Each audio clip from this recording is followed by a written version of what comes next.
This podcast is produced by the Harwood Productions Podcast Network. To learn more about the network and to find more of our shows, visit us online at www.harwoodpodcast.com.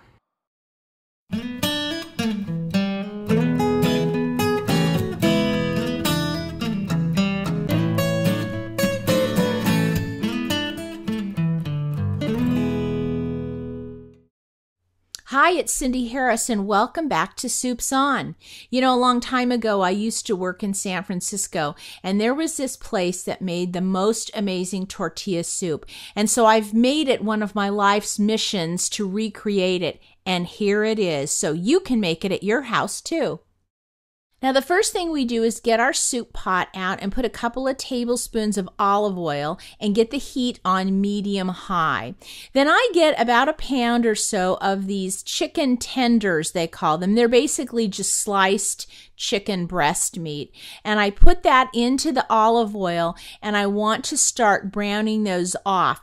It's the browning of the chicken and the vegetables that really gives some great flavor to the broth of this soup.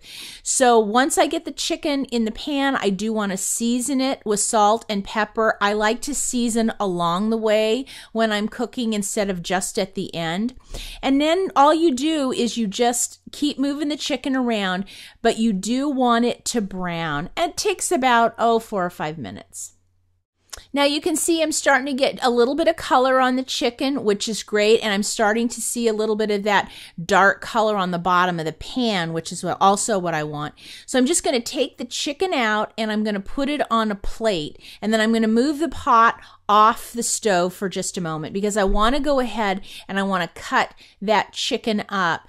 I don't make a big thing about the cutting up of the chicken. I just want it to be in smaller pieces. It doesn't have to be, you could shred it if you wanted, but I basically just run a knife through it until, they're just a little bit smaller. And then I'm just going to set that aside for now. And then I need to chop up a whole onion. Now, I have really sensitive eyes when it comes to onions. And I have to tell you, these onion goggles work fantastic. They look a little goofy, like you may fly off in a plane, but they work. And what I do is I chop that up into a medium-sized dice. And then I get 2 cloves of garlic and I mince those and I just put them right on top of the onions. Now, the next thing you need to get is a jalapeno pepper. Now, a lot of times people think jalapenos are the absolute hottest pepper on the planet, but they're not. They're really great for soups and things like that. The key is when you cut it in half, and we're only going to be using half of the jalapeno, use a melon baller or a spoon and scrape out that membrane and the seeds. That's where all the heat is. Jalapenos have really great flavor, and they add a lot when you're cooking ethnic dishes like this. So all I do is I scrape out the membranes and the seeds, and then I sort of cut it into thin slices like a julienne, and then I put the slices together and I cut them up nice and small. And I really do want to get these into a fine mince. Now, if you did want a little more heat to your soup, you could always add in some of those seeds, and it would definitely bring a little heat in. I like just a teeny bit of heat, but what I'm really looking for is the flavor of the jalapeno.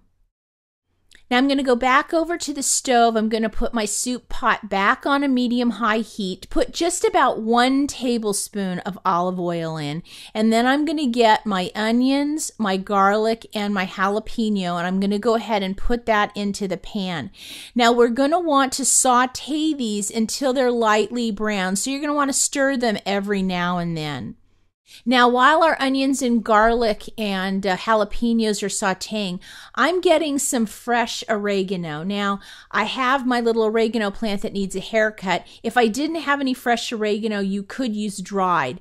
If you go with fresh, you need about a tablespoon minced. If you're going with dried, it's just about 1 teaspoonful. But I have to tell you, having a little pot of oregano is really nice. That fresh oregano flavor is fantastic. And I just pull the leaves off the stems, and then I just run a blade quickly through it. I don't want to crush the leaves, but I just want to give them a nice chop. Then I need to get a big handful of fresh cilantro. And for that, I just kind of shave the leaves off the stalks a little bit. And I'm going to go ahead and chop that up as well. And I always kind of bundle my herbs up in my hand, and then I kind of run the blade through. Now for the soup, we need about a third of a cup of fresh cilantro chopped up. But I also always do a little bit more because I also want some on top for the garnish. So if you buy one bunch of cilantro or if you grow it in your garden, just get enough for 1/3 cup for the soup and then just a little bit extra for your garnish. So we go back over to the stove, and I'm starting to get a little brown color on my vegetables, which is what I really want. Now, if you wanted to make this soup vegetarian, you could bypass the whole chicken thing, but you really would want to brown off those vegetables well. Then I go ahead and I get a can of diced tomatoes that I've drained, and I put those in with the onions and garlic and jalapenos. And then I get a 4-ounce can of mild green chilies, and I put those in. They add great flavor and not a lot of heat, so you don't have to worry about that. Then I go ahead and I add some frozen corn. Now, if you had fresh corn, that would be great too, but frozen is so easy to have on hand. Then I'm going to go ahead and add my oregano and my cilantro. And then I'm going to go ahead and add my chicken broth. Now, I just buy an organic chicken broth, but you can use whatever you like. If you're going to go vegetarian with this, I'd use vegetable broth. See if you can find the reduced salt if you can. And then we're just going to put all of our chicken in. And we're just going to put it all in this pot, give it a stir, add a little salt and pepper. Again, we want to layer the seasonings, not just do it all at one time. And then go ahead and we want to bring the soup to a boil, and that's really important.